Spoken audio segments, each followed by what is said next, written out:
Wait. Tipid kayo ha, yung tangalian ng kanin ha. Ang tawag dito?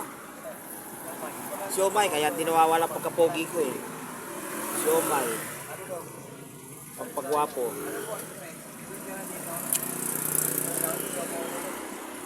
Kapag kanin kinain nyo para may lakas. Garting pa raw ngayon. Tanghalian natin. Siomay na. Ikaw, ano pinagkain mo? Shanghai. Okay, pwede na yan. Basta palaman na nandyan.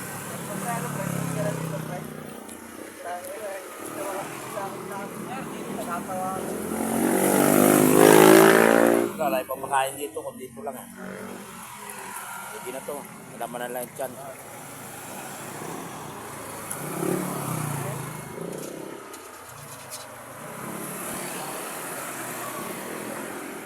May lokal na. Sa gilid lang siya na street vendor. Gilid lang siya. Highway to. Dito kami sa may gilid. Makain.